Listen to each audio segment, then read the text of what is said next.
heureuse de vous retrouver pour ce nouveau numéro de l'émission Plateau de la semaine. À toutes et à tous, bonjour et bienvenue. 10 millions d'enfants meurent chaque année avant leur 5e anniversaire de malnutrition ou de maladie. Des millions sont particulièrement fragilisés parce que leurs droits sont fréquemment bafoués. Des chiffres du Fonds des Nations Unies pour l'enfance, UNICEF, pour évoquer et présenter la situation des enfants à travers le monde. Au sein de l'Organisation des Nations Unies, il existe des mécanismes de défense, de promotion et de protection des droits de l'enfant. Parmi ces mécanismes, le Comité des experts des droits de l'enfant.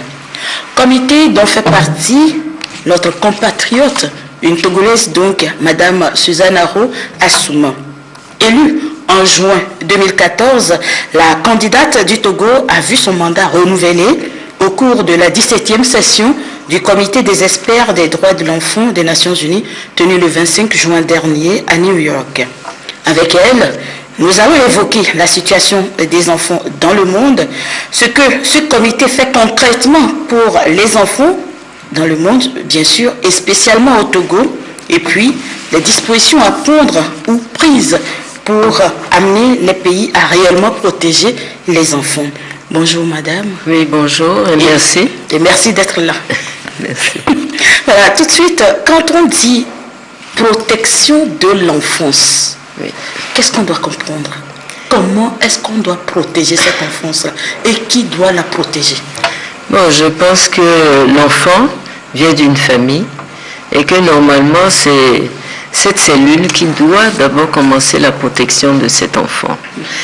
Et quand on commence, ça veut dire que la maman qui porte cet enfant déjà avant l'accouchement doit être protégée. C'est-à-dire que par exemple, cette maman devrait prendre ces 3 comprimés qu'on appelle les TPI par rapport au paludisme.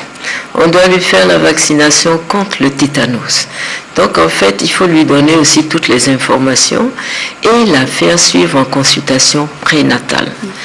Mais bon, malheureusement, tout ceci ne se fait pas comme on le souhaiterait, comme on le voudrait, pour que cet enfant soit pleinement protégé avant sa naissance.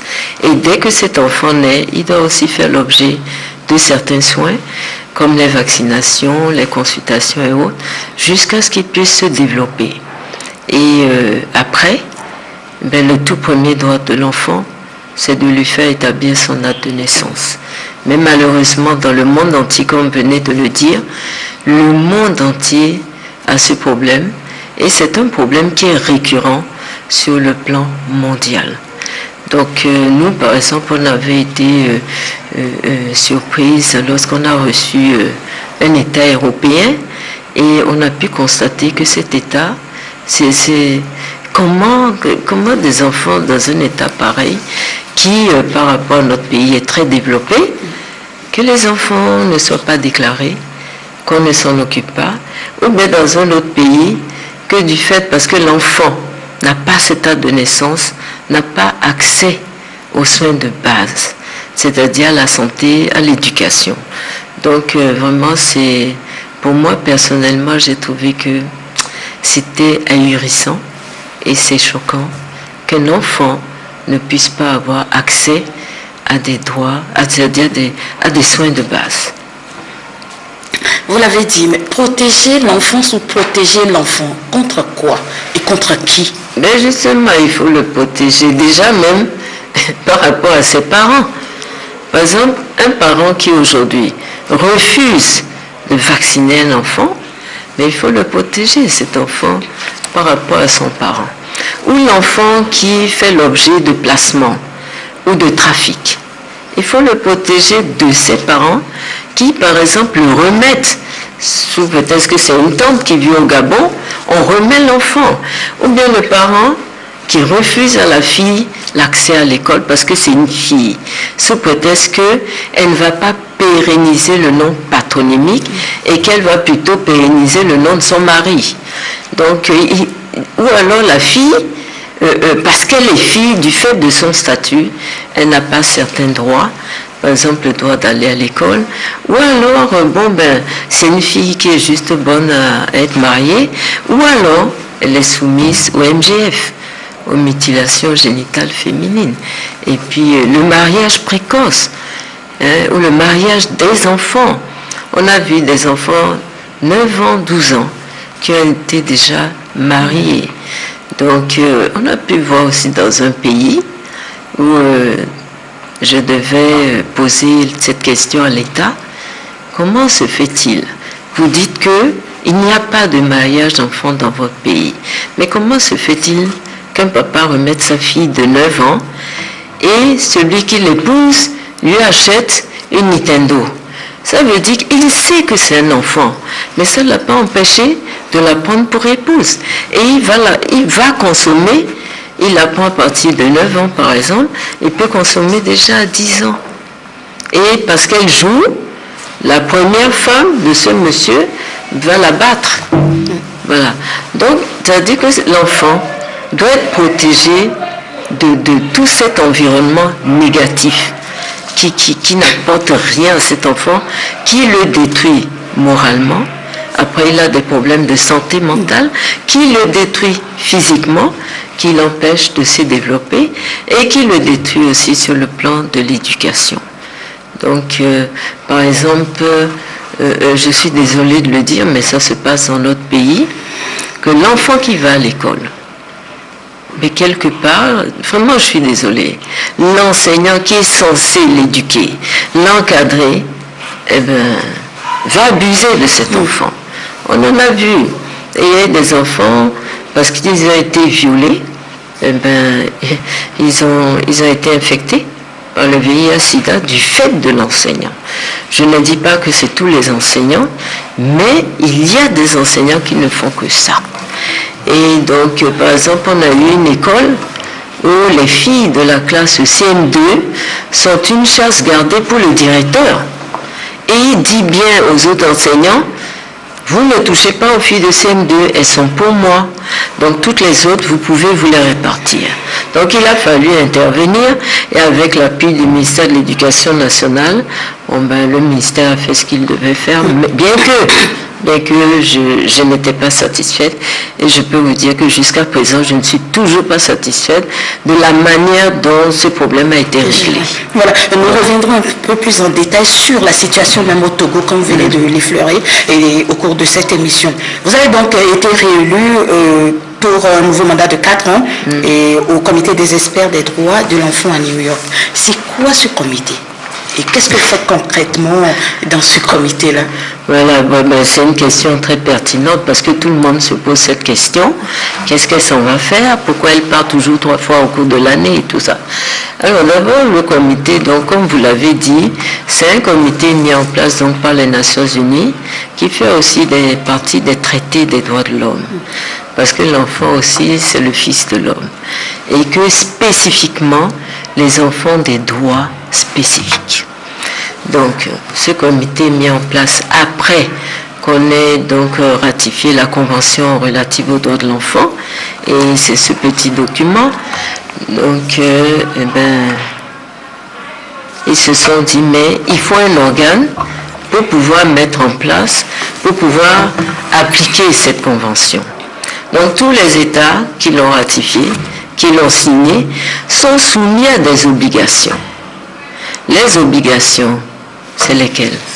C'est que chaque 2 ans, l'État qui l'a signé doit présenter un rapport sur différents aspects qui concernent l'enfant.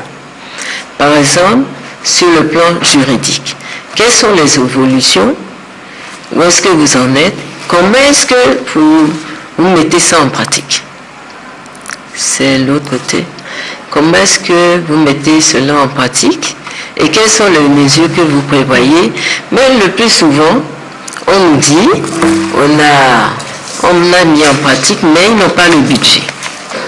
Alors quand je prends aussi le cluster concernant les violences faites aux enfants, mais qu'est-ce qui est fait dans ce domaine pour justement protéger les enfants contre les abus sexuels, contre le fait qu'ils n'ont pas accès à l'école, contre le fait que ils sont réfugiés, qu'ils sont confinés dans un camp, Et qu'est-ce qu'on fait pour ces enfants-là?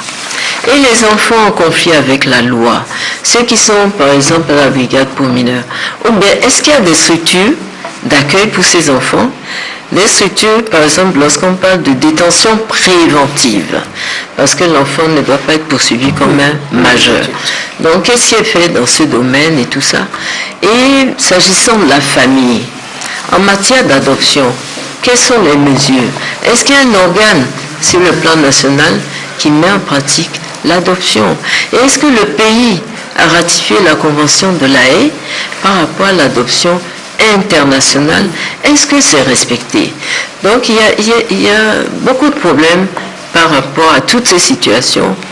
Et nous avons à peu près 12 clusters. Et c'est des thématiques. Et sous ces thématiques, il y a encore différentes questions qui doivent être posées à la délégation. Mais ce n'est pas évident. Et toutes ces questions, ça fait à peu près 62 points. Mais il y a aussi des sous-questions. Donc notre comité reçoit les États. Ils sont programmés, donc par exemple à chaque session. Par exemple, si le Togo est prêt, il doit envoyer un message qu'il est prêt. Et maintenant, le secrétariat du comité va les programmer. Mais nous recevons aussi les ONG. Parce qu'on ne peut pas écouter que l'État qui ne représente qu'une seule vérité. Si vous êtes devant, par exemple, un dossier, vous devez avoir plusieurs vérités pour pouvoir trancher et vous faire un point de vue sur la question. Mais écoutez, seul l'État, c'est pas possible. Donc il y a des États qui ne sont pas contents parce que nous écoutons les ONG. Mais voilà que vous avez donné, vous avez accrédité les ONG dans le pays. On est obligé de les entendre aussi pour avoir leur point de vue, pour avoir un aperçu général de la situation de l'enfant dans le pays. Voilà. Au niveau des Nations Unies, on reste là. Il y a déjà le Fonds des Nations Unies pour l'enfance, UNICEF, oui, et il y a votre comité. Oui. Est-ce qu'il n'y a pas chevauchement? Est-ce que vous ne vous retrouvez pas sur un même terrain? Est-ce qu'il y a une cordiale entente? Il n'y a même pas de risque qu'il y ait chevauchement. Par exemple, lorsque vous prenez UNICEF Togo, UNICEF Togo est là pour accompagner l'État dans sa politique, accompagner également les ONG. Accompagner l'État pour voir les stratégies de l'État, les orienter et revisiter les politiques et les stratégies. Et aussi, il doit les accompagner sur le plan aussi financier. Toutes les ONG aussi. Puisqu'on parle de UNICEF, UNICEF nous accompagne et nous dit, par exemple toutes les représentations de UNICEF viennent chaque année devant le comité pour nous faire le point. Voilà ce que nous, on fait dans tel pays, tel pays, tel pays. Et nous, maintenant, on doit leur poser les questions et aussi leur donner des orientations. Vous ne pensez pas que vous devez accompagner l'État en matière d'enregistrement date de naissance? Voilà. Donc, en matière de santé, en matière de vaccination, qu'est-ce qui se passe? Pourquoi dans tel pays il y a trop de décès de mortalité maternelle et infantile? Pourquoi les moins de 5 ans meurent en milieu hospitalier? Qu'est-ce qui se passe? Voilà, donc c'est un travail, si vous voulez, collégial. Et on s'entend, nous aussi on leur donne notre point de vue. Donc il n'y a pas un conflit de compétences. D'accord. Alors on va parler de l'élection du vote lui-même. Un second mandat de 4 ans s'ouvre alors à vous. Alors quel a été votre sentiment tout juste après le vote? Qu'est-ce qui se passe avant le vote? Ce n'est pas quelque chose d'évident. C'est pas facile. Il faut battre campagne. Vous avez par exemple maximum 5 minutes pour convaincre le pays qui est en face de vous, qui a accepté de venir vous écouter et qui vous pose aussi des questions. Donc nous, on a commencé cette campagne qui a duré à peu près une semaine environ. Et j'ai eu à rencontrer 162 États. Et nous avons discuté, parce que les autres n'avaient pas le temps matériel et tout ça, mais ils avaient déjà confirmé le vote pour le Togo. Donc, après tout ça, après on est allé le vendredi 29 dans cette salle où on fait les élections, où on élit une présidence de séance en même temps. Donc, on parle des enfants.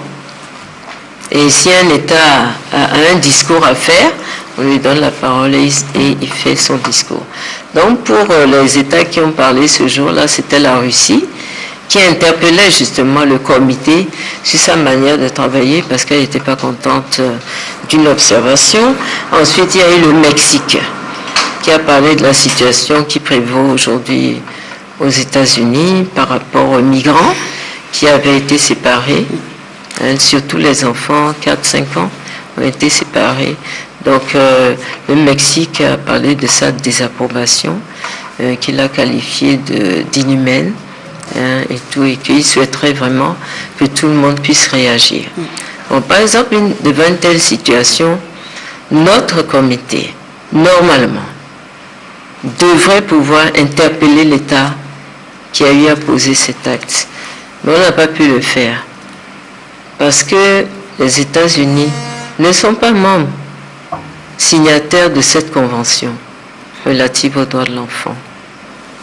Alors que tout s'est passé aux États-Unis. Voilà. Donc ils ne sont pas signataires. Donc on ne peut pas les interpeller, mais le secrétaire général de l'ONU et le haut commissaire aux droits de l'homme ont fait des speeches et qui ont pris en compte justement l'aspect des enfants. Voilà comment se passent donc les élections. Ce que je peux dire, nous étions 13 candidats pour 9 sièges. Donc voilà,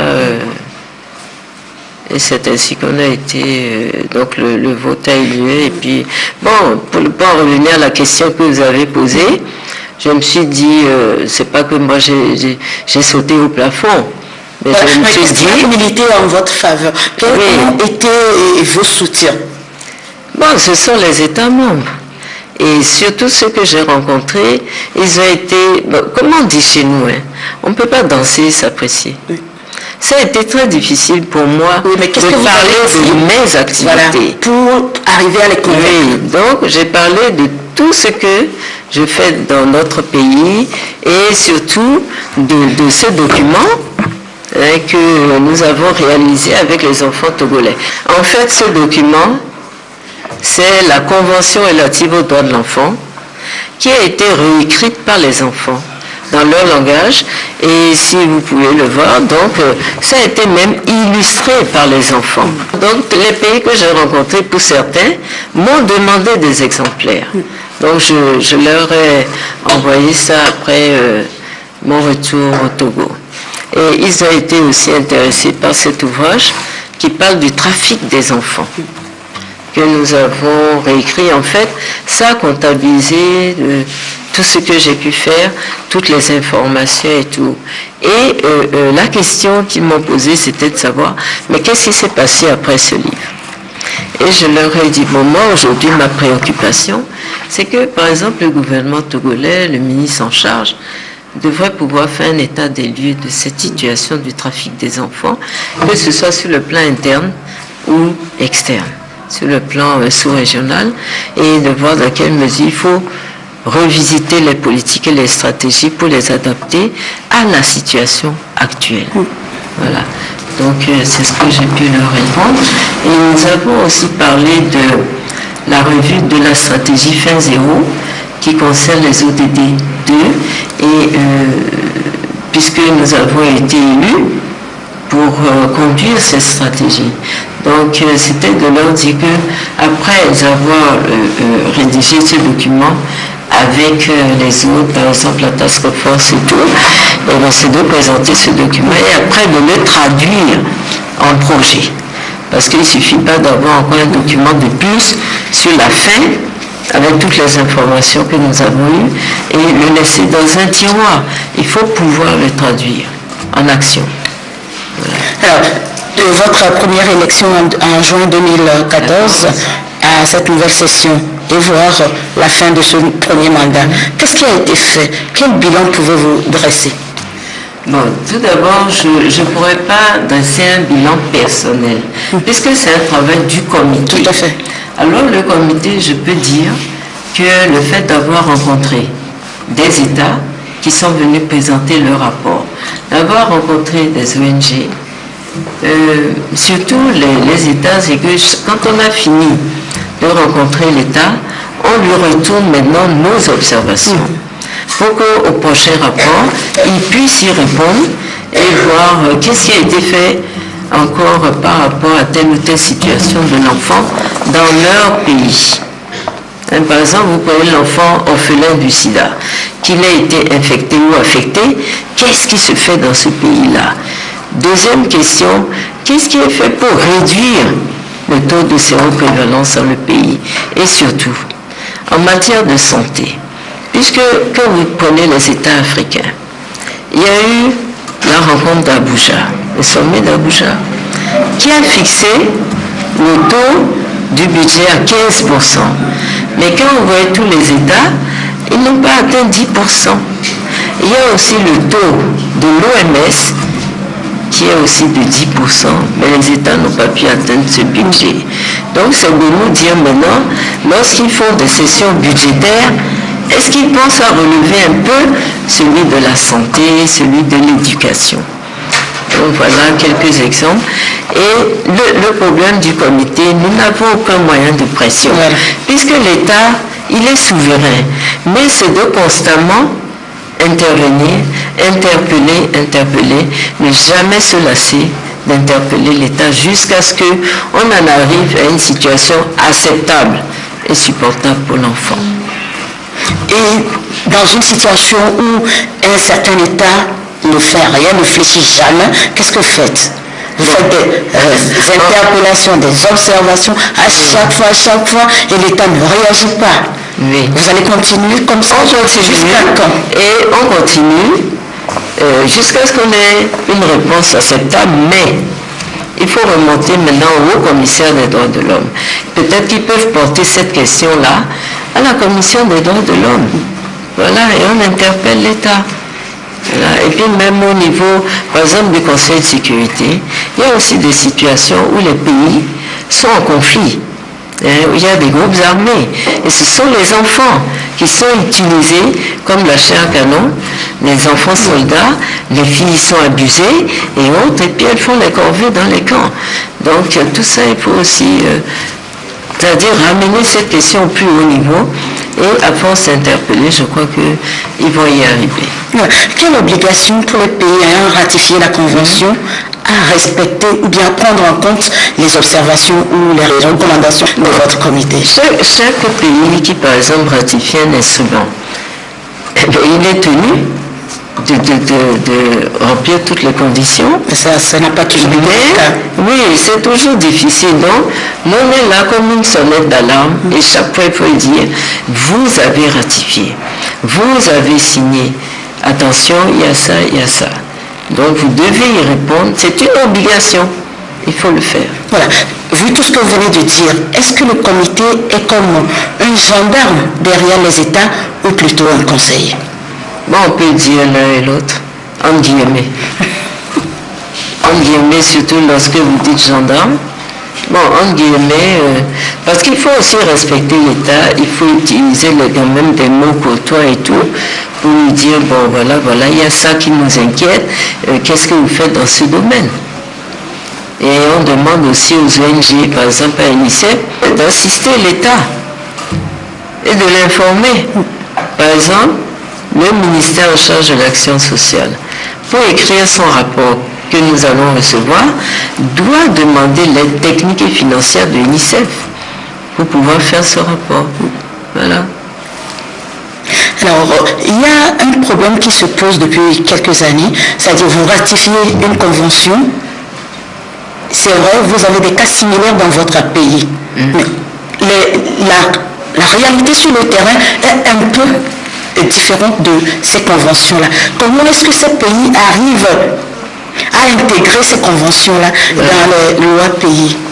Voilà, par exemple, vous prenez le cas du Togo. Le Togo, donc, a pratiquement ratifié tout. Et justement, ce qu'on remarque sur le plan mondial, il y a des pays qui sont champions pour tout ratifier. Mais parfois, on ne lit pas. On se dit attention, on ne se dit pas j'ai ratifié, il faut faire ci, il faut faire ça. Bon. Mais il y a des pays comme le Togo. On se dit on a ratifié cette convention relative aux droits de l'enfant, même la charte africaine des droits du bien-être de l'Union africaine. Qu'a fait le Togo? Eh bien, il a élaboré un code de l'enfant. Donc, ils ont revisité tous les textes qui existent. Par exemple, le code des personnes de la famille, qui vient d'être d'ailleurs repris, le code de la santé, le code pénal. Tout a été revisité. Maintenant, dans le code de l'enfant, ils ont essayé d'harmoniser avec les conventions internationales. Mais maintenant, le problème, c'est de pouvoir mettre ça en pratique et de trouver aussi d'avoir un budget qui puisse l'accompagner. Par exemple, vous prenez les enfants en conflit avec la loi. Ces enfants, c'est de savoir, est-ce qu'il y a des tribunaux pour enfants sur toute l'étendue du territoire? Est-ce qu'il y a, par exemple, le service de l'AEMO, c'est-à-dire l'action éducative en milieu ouvert? Ça existait dans le temps, mais ça n'existe plus. Alors que ce service devrait pouvoir accompagner le juge pour enfants. Autre chose aussi, quand on les appréhende, par exemple, à Daban, ou à Kara, ou à Sokolé, ces enfants-là, on les met où? Est-ce que c'est dans le même commissariat que les adultes? Et lorsqu'on va parler de détention préventive, ils sont gardés où? Parce que, par exemple, le Togo n'a qu'une brigade pour mineurs, qui est dans la capitale. Et encore, ça veut tout dire. Donc, c'est-à-dire qu'on devrait avoir peut-être un mécanisme qui devrait chaque fois dire, bon, voilà. Bon, moi, personnellement, j'essaie, mais bon, c'est-à-dire qu'il n'y a pas de répondant de l'autre côté. Et une seule voix ne porte pas loin. Voilà. Comme vous l'avez dit, les objectifs de développement durable ne passent pas sous silence la question de la protection de l'enfance. Voyons tout ceci dans ce document de Arnold Kiliou. Les objectifs du développement durable, ODD, renforcent et élargissent les actions pour la promotion des droits des enfants. Parmi les 17 objectifs, au moins 9 objectifs et leurs sous-objectifs concernent directement les enfants et leurs droits. Ils se rapportent à leurs droits aux opportunités socio-économiques, à la non-discrimination, à la santé, à l'éducation, à la promotion, à la protection et à la justice. Selon le rapport sur la situation des enfants dans le monde de 2016, le Togo a enregistré des résultats encourageants. Dans le domaine de la santé, la mortalité infanto-juvénile a été réduite de plus de 40% entre 1990 et 2015. L'éducation a doublé parce que pratiquement nous avons plus de 90% des enfants qui ont accès à l'école et il y a une parité garçon-fille, ce qui est rare dans la région. Ça, c'est des points positifs. Les taux se resserrent maintenant sur les objectifs qui ont connu du retard pour surmonter les défis encore existants. Par exemple, dans le domaine de l'éducation, plus de la moitié des filles quittent l'école avant d'atteindre la fin du cycle primaire. Et si on va au cycle secondaire, c'est encore plus de filles qui quittent et beaucoup d'enfants qui quittent pour des raisons. Donc l'objectif maintenant est, dans le domaine de l'éducation, d'assurer un meilleur achèvement, c'est-à-dire que tous les enfants qui entrent à l'école puissent au moins terminer le cycle primaire, mais aussi améliorer l'inscription au niveau secondaire et au niveau tertiaire. Il est aussi important d'améliorer la qualité d'éducation et l'environnement scolaire pour lutter contre toutes les formes de violence à l'égard des enfants. Mais aussi, il y a un problème d'équité parce que malgré ces bons chiffres, nous pouvons constater qu'il y a des disparités selon les régions. Il y a des régions où les taux de malnutrition et les taux de mortalité sont plus importants que d'autres. Il y a des régions où aussi le taux de scolarisation est aussi assez bas. Et ceci est lié souvent aux conditions de vie des familles, à la pauvreté et à d'autres défis que nous devons relever ensemble. Donc l'objectif maintenant est d'avoir plus d'équité pour que les enfants les plus défavorisés, les enfants les plus vulnérables bénéficient des mêmes droits que tous les autres enfants. Le choix volontaire du Togo de se proposer comme pays pilote pour la mise en œuvre des 17 objectifs du développement durable ODD à l'horizon 2030 est une illustration de son engagement à promouvoir les droits humains et ceux des enfants en particulier afin d'assurer leur épanouissement. On revient sur ce plateau, madame. Le fait d'être togolaise et en même temps membre du comité des experts des droits de l'enfant des Nations Unies, est-ce un atout pour le pays? Est-ce que ça veut dire que vous servez aussi de pont entre les deux parties, le Togo et les Nations Unies? Oui et non. Donc, je suis en fait un expert indépendant. Ça veut dire que... C'est pas le Togo qui vous a coopté? Oui, c'est-à-dire que quand je dis indépendant, je vais vous l'expliquer. Ouais. C'est le Togo qui a présenté ma candidature. Mais lorsque je rentre dans ce comité, au même titre que les autres, je deviens indépendant. Ça veut dire que dans le pays, lorsque je vois une situation qui m'interpelle, je devrais pouvoir en parler. Approcher par exemple les ministères en charge et dire voilà ce que je constate. Est-ce que. C'est-à-dire attirer leur attention. Parce que lorsque le Togo, par exemple, va présenter son rapport, je serai dans la salle, mais je ne dirai pas un mot. Je ne peux pas, je n'ai pas le droit. Je ne peux pas. Donc, je suis là, je suis l'œil du comité. Mais, je peux dire à mon pays, il y a ça qui ne va pas. Est-ce que vous ne pouvez pas faire ceci, vous ne pouvez pas faire cela? Par exemple, la dernière fois, le ministère de la Santé a trouvé d'ailleurs une très bonne stratégie pour, par exemple, réduire le taux maternel et infantile. Et ils ont institué des journées de santé de l'enfant. Et cette année, c'est la 2e édition.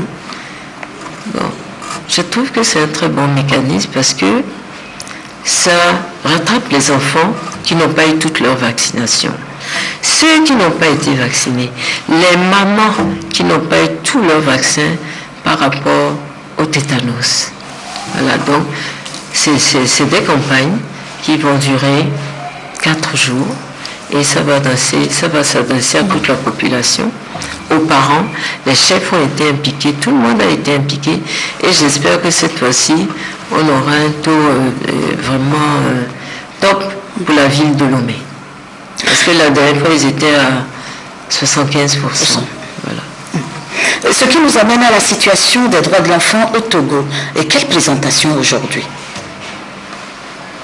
Alors, je peux dire que tout n'est pas gai pour les enfants au Togo. Déjà, dès leur conception, à la naissance, après, lorsqu'ils grandissent. Je prends par exemple un enfant dans une famille et la famille par exemple est en proie à la pauvreté. Qu'elle va faire cette famille? Elle va aller placer l'enfant sous prétexte que mon parent qui est son oncle a plus de moyens. Mais malheureusement cet enfant arrive là-bas, il devient de la main-d'œuvre gratuite dans cette famille. On en fait tout et on oublie de le mettre à l'école. Et les parents ne font pas de suivi pour savoir, mais au fait, mon enfant là, il devient quoi chez son oncle? On ne fait pas.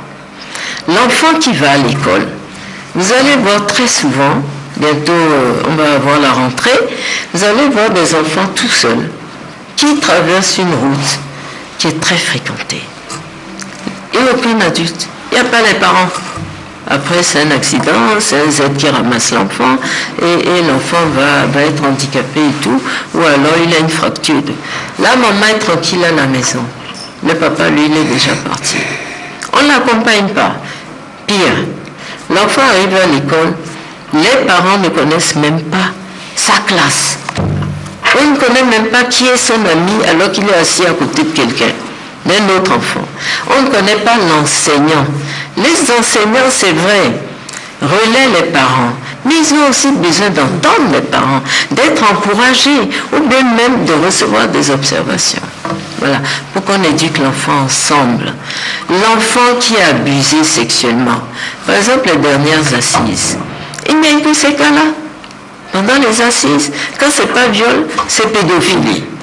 Mais comment vous pouvez comprendre qu'une maman dise, non, moi ce que je souhaiterais, elle a dit ça devant les médias, je souhaiterais qu'on puisse relâcher l'oncle qui a abusé de cette petite fille qui a 12 ans, hein, puis à plusieurs reprises, que non, voilà, je demande pardon, on n'a qu'à le libérer. J'ai dit, bon, cette maman, bon, il faut pas, on ne peut pas aussi la condamner, c'est qu'elle n'a rien compris. Est-ce que c'est elle qui a été abusée? Elle connaît la souffrance physique, la souffrance mentale et psychique de cet enfant. Les parents devraient comprendre que devant un cas comme ça, il faut soutenir l'enfant jusqu'au bout. Et ne pas dire, c'est mon frère, c'est mon mari, c'est la famille, et ça devient une affaire de famille, et on arrange ça en famille. Mais et la victime, on arrange quoi pour cette victime? Donc de plus en plus, dans notre pays, il y a trop de viols, d'abus sexuels sur les enfants. C'est trop. Même sur les bébés. 9 mois. C'est pas normal. Il y a globalement les droits de l'homme. Pourquoi est-ce qu'on met l'accent sur les droits des enfants comme les droits des femmes, par exemple? Oui. Pourquoi ne pas tout mettre ensemble et mener la lutte globalement? Oui, ce serait, bon, peut-être une idée fantastique, mais c'est que quand on va mettre ça sous le chapeau droits de l'homme, les droits, par exemple, de l'enfant qui sont assez spécifiques et particuliers à l'enfant vont être noyés dans cette histoire des droits de l'homme. Et c'est pareil pour les femmes. Les femmes ont aussi des droits spécifiques parce qu'aujourd'hui, par exemple, on parle des violences faites à l'endroit des femmes. Oui, mais on ne peut pas tout englober. D'abord, le document, il serait trop fastidieux, il serait volumineux, et d'ailleurs, on ne va même pas le lire.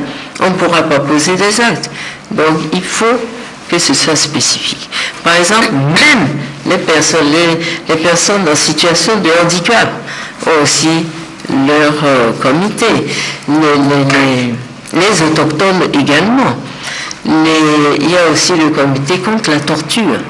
Donc tout ça, c'est spécifique. C'est pour mettre vraiment un accent particulier sur chaque groupe vulnérable.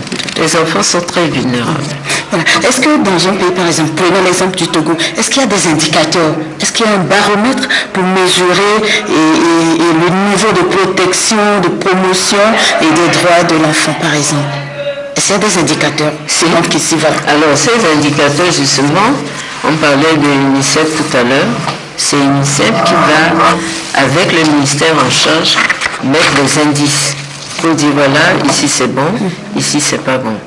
Par exemple, lorsqu'on prend les enfants, le nombre d'enfants qui ont été vaccinés et ceux qui n'ont pas été vaccinés, ceux qui ont échappé et tout ça. Et c'est justement ces indicateurs qui vont permettre de révisiter chaque politique et chaque stratégie et de voir aussi quel mécanisme il faut adopter et autres, et qu'est-ce qu'il faut faire. Alors, voilà. Aujourd'hui, vous sillonnez le pays tout le temps.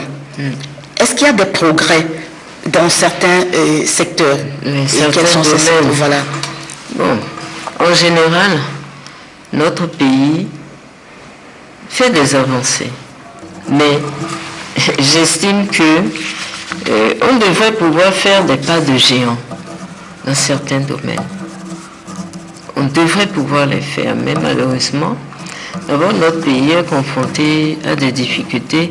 Vous prenez les ressources humaines, au niveau de la santé par exemple, au niveau de l'éducation, au niveau des états civils. Il n'y a pas assez, par exemple, d'agents d'état civil, il n'y a pas assez d'infrastructures. Et dans chaque domaine, c'est les mêmes problèmes. Et le plus gros problème, ce sont les ressources financières.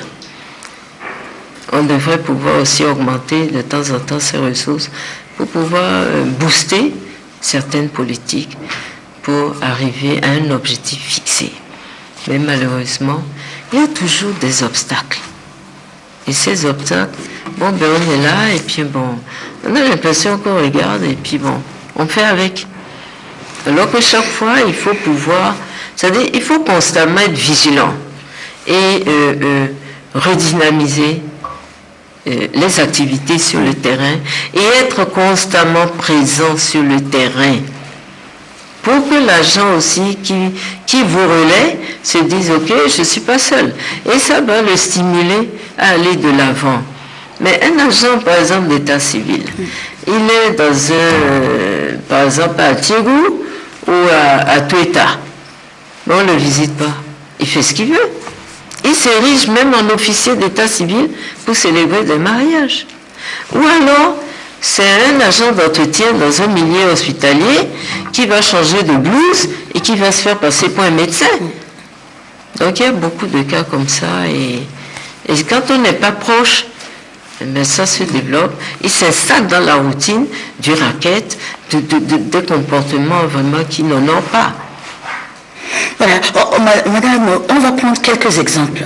On avait parlé de l'établissement des actes de naissance en long et large dans une précédente émission sur ce plateau. Tout à l'heure, vous avez évoqué aussi les abus sexuels sur mineurs. Il y a aussi les mariages précoces. Il y a les violences physiques, les trafics des enfants, le travail des enfants. Et très souvent, on évoque le poids de la culture ou de la tradition.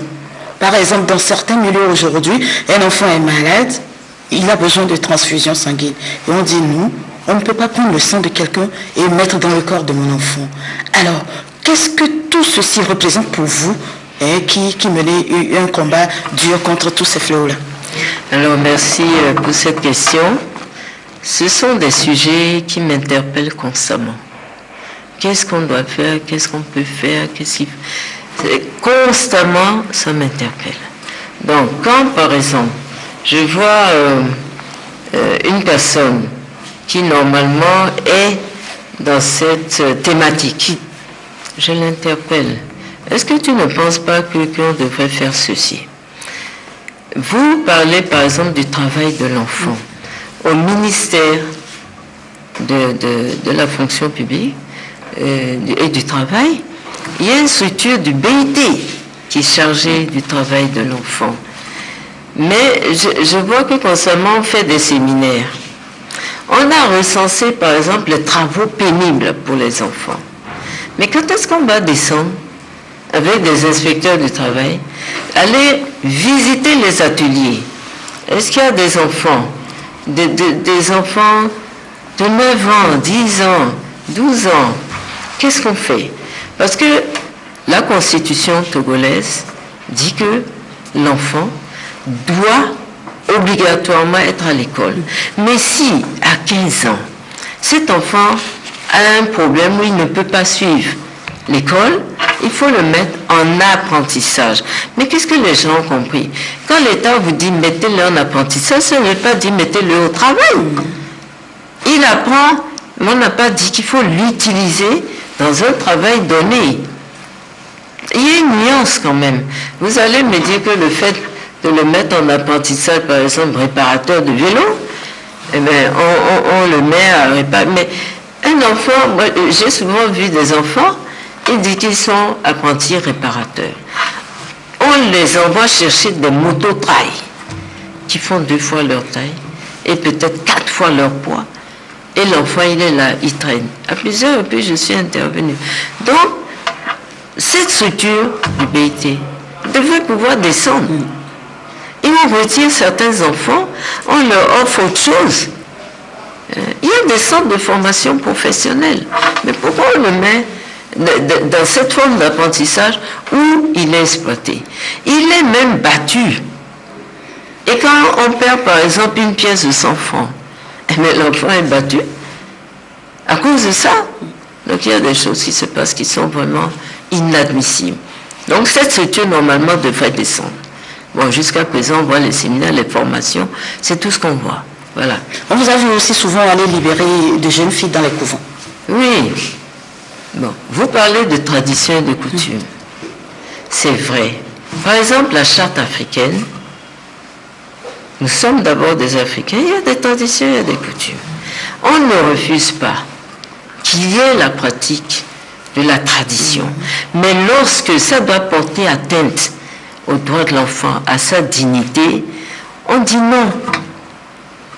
On parle donc des enfants qui sont en guillemets, des trocos, si c'est le même terme qui est utilisé au Ghana. Donc ces enfants sont internés dans des couvents. Mais l'enfant qui est dans le couvent, mais quand nous on s'est mis sur ce dossier, eh bien, l'enfant doit changer de prénom. Il est utilisé à des corvées et l'enfant ne doit rien dire. Il est soumis. C'est comme un robot. Donc on a essayé de convaincre les prêtres couvents. La question que j'ai eu à poser, est-ce que le fétiche que vous vénérez là, il n'aime pas les belles choses, il n'aime pas les bonnes choses? Si l'enfant va à l'école et qu'il apprend et que demain il en sort nanti d'un diplôme, après il a une profession, est-ce que vous ne pensez pas qu'il va mieux vénérer ce fétiche? Il n'aime pas les bonnes choses. Bon, voilà. Et nous avons aussi négocié pour les scarifications. Les scarifications, ok. Donc ça fait partie donc, de la pratique. Mais ces scarifications, est-ce qu'on ne peut pas les acheter? Est-ce que si le fétiche est d'accord que de donner un poulet blanc, un poulet rouge, c'est pas bon? Mais si nécessairement on doit faire cette scarification, est-ce qu'on ne peut pas les cacher au lieu de défigurer le visage de l'enfant? Donc ils ont compris que bon, on peut faire ça par exemple ici ou autre chose, ou alors d'accepter une cérémonie pour qu'on puisse acheter. Vous avez parlé du mariage, vous avez utilisé le mot précoce. Lorsqu'on dit précoce, par exemple, la fille a peut-être 19 ans, elle a 20 ans, elle n'est pas mineure, mais on peut dire que c'est précoce. Pour nous, c'est beaucoup plus le mariage des enfants. 9 ans, 12 ans, cet enfant est donné, malgré tout. Voilà. Et il y a un autre problème, un autre exemple. Et chaque année, ce sont plus d'une centaine de filles sur le plan national au Togo qui tombent enceintes au cours de leur cursus scolaire, et ceci malgré toutes les campagnes de sensibilisation. Oui. Chaque année. J'en ai parlé tout à l'heure. Bon, j'ai dit que par exemple, en milieu scolaire, des enseignants, je ne sais pas comment on peut les Vous avez même donné un exemple. Et bon, certains enseignants sont les auteurs de ces grossesses. Il faut aussi dire qu'il y a des élèves qui sont aussi... Ces dernières années, la tendance a été renversée. Les enseignants entre élèves. Voilà. Et ce que nous leur disons, chez nous, on a toujours tendance à appeler un papa par le prénom de son enfant. J'ai dit, ok, toi, tu es élève, en classe de 3e, 1er, 2e, terminale. Et tu es en kaki.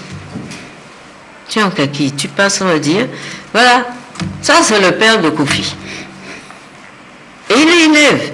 Est-ce que c'est bien entendre ça? Hein? Ça c'est le père de Kofi, mais elle c'est la mère de Kofi. Alors que c'est des élèves. Ces enfants-là, ils ont quoi pour nourrir ces bébés? Et j'ai pu voir par exemple à Soukoko, une maman, le jeune homme, bon, il a tellement honte qu'il ne veut même pas aller déclarer l'enfant. La jeune fille me dit qu'elle ne sait pas comment on fait, donc elle attend que le père aille le déclarer. J'ai dit, ben voilà, tu vois, voilà des problèmes auxquels tu es confronté. Et nous avons pris les dispositions pour déclarer cet enfant. Mais le délai étant passé, on a dû faire le jugement supplétif. Donc, malgré toutes les campagnes et tout ça, je leur fais comprendre, mais s'il y a grossesse, c'est que tu n'as pas utilisé le préservatif. Maintenant, reste à savoir, en matière de santé de la reproduction, santé génétique, est-ce que ces enfants-là ont toutes les informations? Parce que si vous avez remarqué, depuis un certain temps, on dirait qu'on n'en parle plus. Donc il faudrait peut-être qu'on puisse les reprendre et vraiment mettre des services vraiment amicaux, disponibles et à la portée des jeunes, des adolescents, voilà, pour qu'ils puissent y aller. Aujourd'hui, que ce soit en France ou en Afrique, la tendance a été renversée avec l'avènement des réseaux sociaux. L'infection VIH est maintenant dans la classe des adolescents, de la jeunesse. Bon, est-ce que ça veut dire qu'il faut réorienter la stratégie de sensibilisation? Oui, je pense qu'il faut revoir tout cela et vraiment adapter l'information à l'enfant. Mais je voudrais par exemple féliciter Plan International qui a accompagné le ministère des Affaires sociales à mettre en place une ligne où l'adolescent peut appeler, poser des questions. Et d'ailleurs, même je suis curieuse de savoir si, depuis que cette ligne a été installée, est-ce que les enfants appellent et est-ce que vraiment on leur répond de manière amicale pour qu'ils puissent avoir cette confiance et continuer à poser des questions. Voilà, voyons à présent les efforts du gouvernement togolais en matière de promotion, de protection des droits de l'enfant, et c'est avec Ekwe Salah.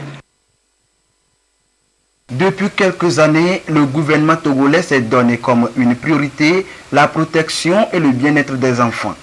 Les dispositions sont prises à tous les niveaux pour satisfaire au mieux les besoins spécifiques de ces enfants en matière du respect de leurs droits et dignité. On pourra citer par exemple des conventions internationales sur la protection des enfants dont le Togo fait partie. L'adoption en 2007 du Code de l'enfant a été une nouvelle approche pour lutter plus efficacement contre les violences faites aux enfants. Allo 1011 est l'un des instruments mis en place au niveau national pour faciliter la détection rapide et la prise en charge adéquate des enfants victimes de violences. Cette ligne verte a été récemment renforcée par l'intégration de la dénonciation par le biais des SMS. Par ailleurs, les jeunes ont aujourd'hui la possibilité de solliciter des conseils en matière de santé de la reproduction auprès des conseillers de ce dispositif formés à cet effet. En termes de prise en charge, environ 9 259 enfants victimes, dont 3 514 garçons et 5 744 filles ont été couverts. Plusieurs sessions de formation ont permis d'outiller les acteurs pour une meilleure protection des enfants contre les violences et une meilleure prise en charge des victimes. La protection et la promotion du droit des enfants passe aussi par l'accès universel de ces derniers aux soins de santé et à l'éducation de qualité. En la matière, le Togo a marqué un bond significatif.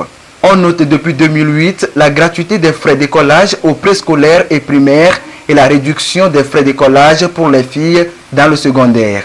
À cela s'ajoutent bien d'autres actions du gouvernement pour faire valoir le droit des enfants. La mise en œuvre du projet de cantine scolaire qui permet aux élèves filles et garçons des écoles situées dans les localités très pauvres de bénéficier de repas au sein de leurs établissements et qui a contribué énormément à améliorer le maintien des élèves à l'école et donc à réduire de façon significative le taux d'abandon scolaire.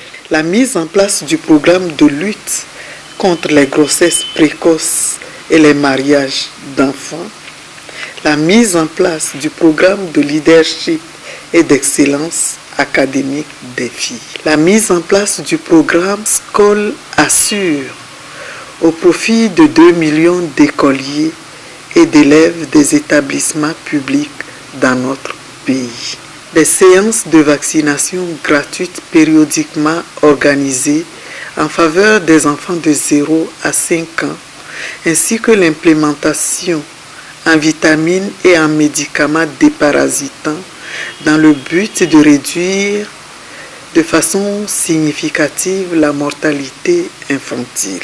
Les enfants en situation de handicap occupent aussi une place de choix dans les politiques de développement du pays. Dans la prise en charge de ces enfants, le gouvernement a élaboré une série de projets depuis quelques années pour favoriser leur scolarisation et prendre en charge leurs besoins élémentaires. Dans cette dynamique, des services d'appareillage ont été mis en place pour faciliter la mobilité des enfants affectés de handicap moteur.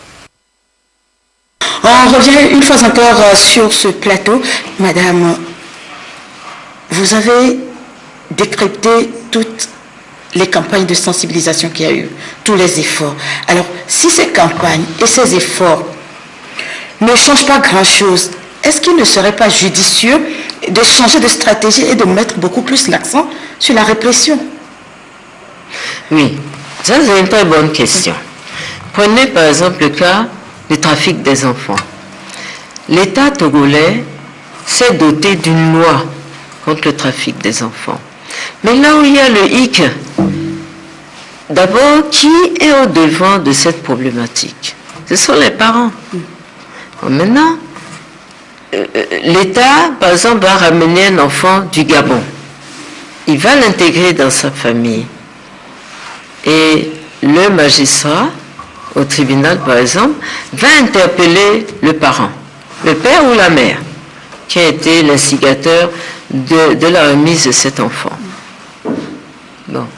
La loi dit qu'il faut interpeller et on dépose par exemple le père ou la mère à la prison.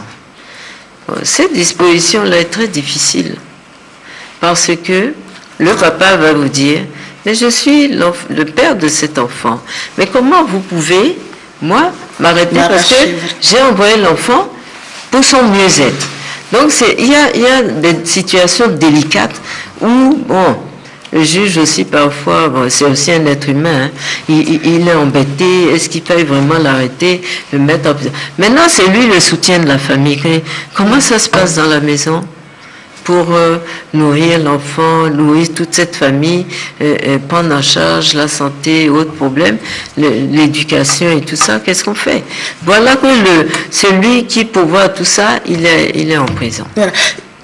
Vu l'exemple que vous venez de présenter, il y a aussi un problème. C'est-à-dire c'est la même famille qui a envoyé cet enfant en esclavage ailleurs. Oui. On ramène l'enfant et on le replace dans la même famille. Voilà. Est-ce qu'il n'y a pas un problème? C'est-à-dire qu'on devrait pouvoir aussi offrir d'autres opportunités, surtout à l'enfant pour sa prise en charge.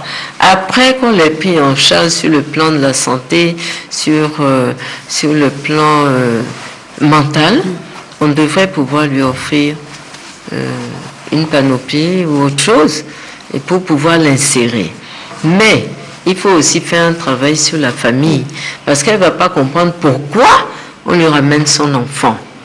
Par exemple, aujourd'hui, on parlait de la vaccination. Il y a toutes les dispositions juridiques dans le code pénal où on parlait de la négligence par rapport aux parents qui refusent de faire vacciner son enfant. Le code de l'enfant aussi en parle. Le code de la santé qui indique au ministre tout ce qu'il faut faire. Mais devant une telle situation où le parent dit non, je ne veux pas qu'on vaccine mon enfant parce que le vaccin là va le tuer. Qu'est-ce qu'il faut faire? Il faut arrêter ce parent qui refuse ou bien avoir d'autres stratégies.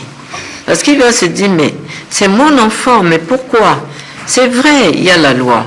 Mais bon, de temps en temps aussi, il faut pouvoir taper pour qu'on vaccine l'enfant. Mais bon, c'est assez délicat. Et pour ma part, j'estime que l'État devrait pouvoir continuer les sensibilisations, expliquer à quoi sert le vaccin, quel est ce vaccin, et ceux qui administrent le vaccin devront pouvoir être aussi corrects pendant la vaccination. Il y a un autre sujet, il est tellement vaste, on va juste dire un mot là-dessus, parce que ça peut faire aussi l'objet d'une autre émission, l'adoption au Togo. Comment est-ce que ça se fait? Juste un mot. Parce que ça fait partie aussi de la protection de l'enfance. Alors d'abord, sur le plan juridique, le Togo, il est bien équipé pour ce qui est des adoptions, nationales comme internationales. Et le gouvernement a mis en place un comité national d'adoption. Mais ce que je constate, c'est qu'il y a beaucoup de promoteurs d'orphelinats, de centres d'accueil et tout, et on thésaurise les enfants, entre guillemets, et on se dit, c'est moi qui ai besoin de tout. Et puis on fait des appels de fonds. Mais ce qui devrait pouvoir se faire, je sais que le ministère en charge a commencé, mais il devrait continuer. Et s'il y a des structures à fermer, il faut les fermer. On retire les enfants et automatiquement on doit trouver des mécanismes pour pouvoir les intégrer ou bien les faire adopter. Et il y a des enfants, on dit qu'ils sont orphelins alors que les parents sont là. Et on dit aux parents, non, donnez l'enfant, on va pouvoir s'en occuper. Et puis voilà. Et on le fait passer pour un orphelin à 100%, alors que les parents sont là. Donc, si on voudrait par exemple régler ce problème, c'est de retrouver les parents, quitte à les appuyer, à combattre la pauvreté, et puis ils gardent leur enfant en famille. Voilà. Et revenons à notre sujet, le comité auquel vous appartenez. Alors, vous allez commencer un nouveau mandat de 4 ans. Quelles seront les nouvelles orientations, les nouvelles directives pour ce nouveau mandat? Alors, au début, j'ai essayé d'expliquer un peu le travail du comité. Le travail du comité, il ne change pas tellement. Donc, c'est de continuer à avoir les États qui viennent présenter leur rapport. Et très souvent dans ce comité, puisque le dernier mandat, je suis en fait le seul candidat pour l'Afrique, et surtout l'Afrique de l'Ouest. J'étais le seul candidat. Et donc, tous les pays africains, en fait, on me les attribue. Parce que je maîtrise mieux la situation et tout ça. Et il y a des questions que, par exemple, les autres collègues ne poseront pas. Donc, je suis la seule vraiment à poser ces questions. Et quand on parle de santé, tout le cluster qui concerne la santé, on dit Madame Ao. Oui, mais donc, les réalités ne sont pas les mêmes d'un pays africain à un autre. Non. Comment arrivez-vous alors à embrasser toutes ces différences-là? C'est que, par exemple, quand on vous désigne en tant que rapporteur d'un pays, on vous donne toute la documentation dont le secrétariat dispose. Les rapports du pays, les rapports des ONG et tout, vous les avez. Et puis, il faut aussi aller sur Internet et tout ça pour chercher. Par exemple, quand l'État fait un conseil des ministres, qu'est-ce qu'il a décidé? Et qu'est-ce qui vous concerne, vous, en tant que comité de l'enfant? Donc, c'est comme ça que j'ai eu un pays africain. Et la question, ça concernait justement le trafic des enfants. Et qu'est-ce que le pays a fait? Ou bien, lorsque le président français, le président Macron, a visité ce pays en question, il a dit qu'il donnait, par exemple, des fonds pour scolariser les filles. La question que j'ai eu à poser, c'était de savoir comment ça va se gérer. Et jusqu'à présent, rien n'est développé. Donc, quand le pays va se représenter, peut-être qu'il va en parler. Mais s'il n'en parle pas, on va continuer. Mais l'information que j'ai, c'est qu'ils ont décidé, en fait, que les fonds ne seront pas gérés par le pays, mais ils seront gérés à travers des ONG. Voilà. Voilà, pour finir, madame, qu'entend faire votre comité pour amener les pays, tous les pays membres, à réellement promouvoir et protéger les droits de l'enfant? Mais c'est de continuer à les interpeller, à poser des questions, à ne pas se fatiguer, ni à se lasser de poser des questions, parce que quand vous êtes membre de ce comité, vous voyez toute la situation des enfants dans le monde entier. Vous ne pouvez pas dormir tranquille. C'est pas possible. Parfois même, on en arrive à faire une prière pour tous ces enfants qui, la nuit tombée, se sont déchirés ici, ont disparu, n'ont pas mangé et tout ça. On ne peut pas être tranquille. Donc, constamment, vous avez ces propos, vous avez des images dans la tête. Donc, il faut, c'est-à-dire qu'on se dit demain on va poser cette question, demain on va dire ceci, demain on va dire cela, mais on doit prier pour que les adultes arrêtent de déchirer ces enfants et de les torturer. Voilà. Nous vous souhaitons beaucoup de courage et bon vent pour ce second mandat. Merci beaucoup, mais si vous le permettez, allez-y. Je voudrais quand même remercier les autorités, les hautes autorités de ce pays qui ont cru, qui ont eu foi dans ce que je fais et en ma personne pour présenter ma candidature. Et deuxièmement, je voudrais remercier tous les États qui m'ont élu au sein de ce comité. Et puis un grand merci à vous les médias. Parce que sans les médias, on ne peut pas savoir ce que je fais. Sans les médias aussi, on ne peut pas améliorer la situation des enfants dans un pays donné et surtout au Togo. Et j'espère pouvoir compter sur vous pour continuer jusqu'à ce que les enfants aient une situation meilleure. dans notre pays. Voilà. Nous sommes là et je crois que le message est passé. Merci d'être passé sur les plateaux de la télévision togolaise. Merci encore une fois.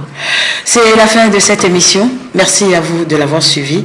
Très bonne semaine et à dimanche prochain.